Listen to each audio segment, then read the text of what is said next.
So, about Super Modified, Right. how long did you need to make this album?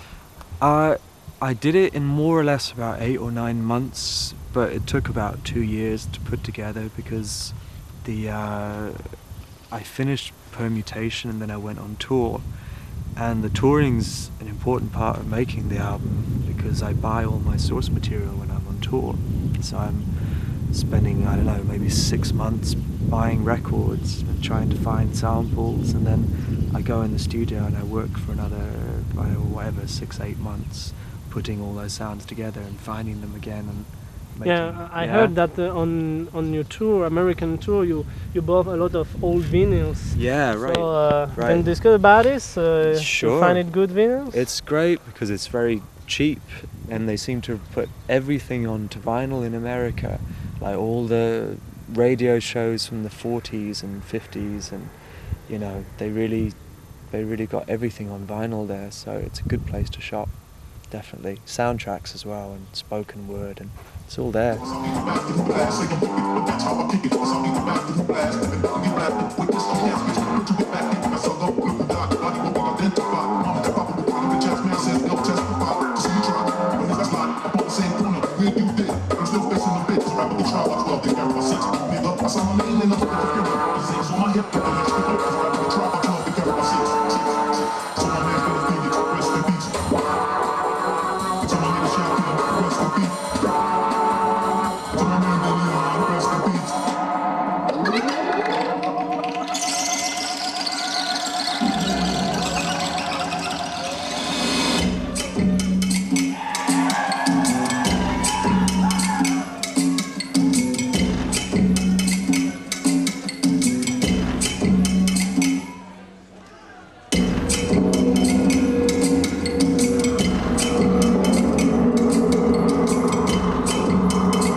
You have to make your own choices about the sounds you use, right? But I think putting them together is really what it's about, because it's like finding notes, you know, in your guitar, and then but putting them all together to make the music is what it's all really about. No. What looks like the day job of AMON Tobin? Well, it's more like a night shift actually. I suppose I start around like 3 or 4 in the afternoon, and I'll work normally throughout the night, and I'll do a tune. But I don't really work in, like, you know, days and nights. It's like I'll do a tune and I'll keep doing it till it's finished, and then I'll take a break for a day or 2, and then I'll do another tune. So, but it can take like a couple of days, 2 or 3 days of solid sort of like, you know, doing nothing else really. Okay. It's nice. I like doing it that way, but it's a bit impractical as well.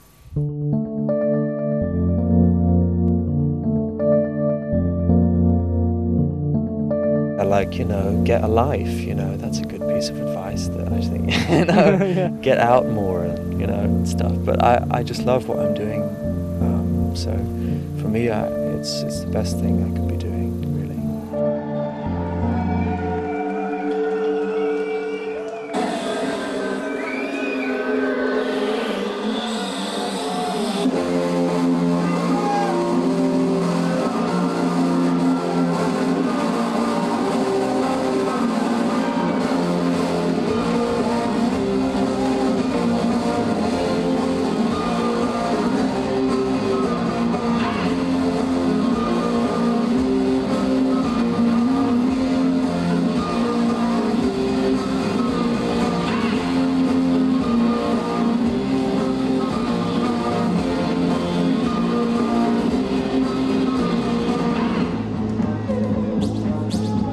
Ah, check it out.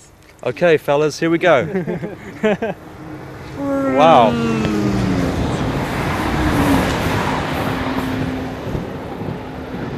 Fetch train. Trains are so cool, aren't they? Yeah, and They're- amazing, yeah. they're just Comparing to England. Jesus, they look so aerodynamic. You know?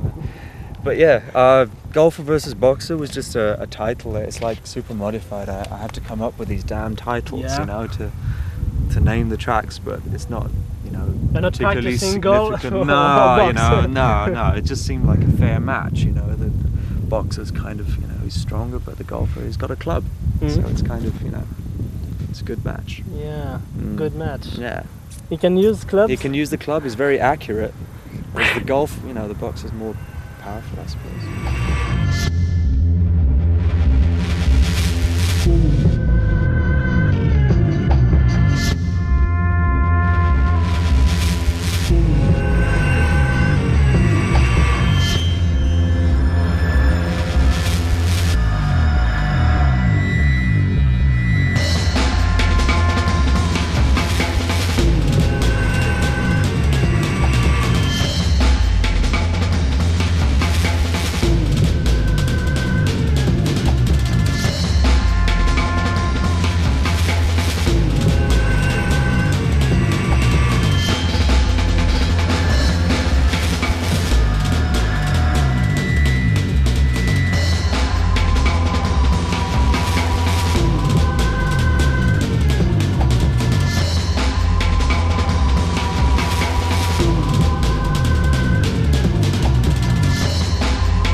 And in many songs, you know, drums and big beat are very powerful. Right.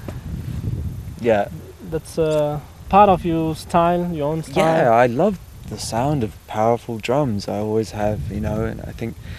you know, like in Deo, it's a big surprise because it started cool and now the solo of drums. Yeah, I get that from films though. My favourite films do that as well. It's like films that start off really quiet and really sort of, you know, lure you into false sense of security, and you kind of feel very calm, you know, and then suddenly, bam, you know, something really violent happens and you're like twice as freaked out because you've been really calm.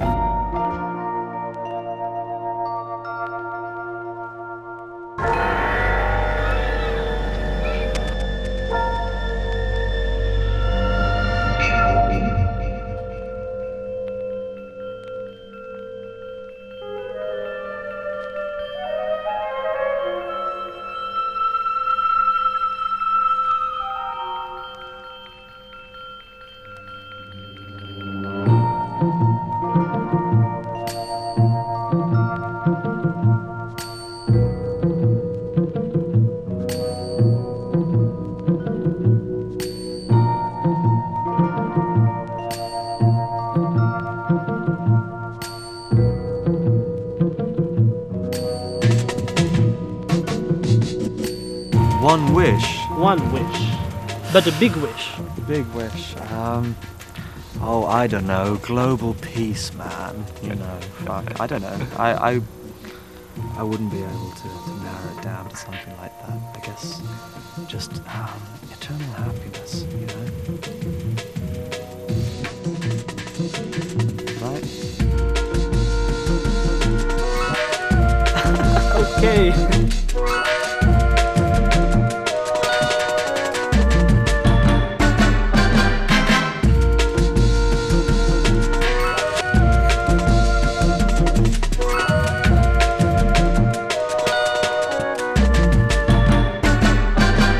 Okay, Okay, selfish wish. I'd like to make a whole soundtrack. I'd like to make like a full soundtrack for a really good film.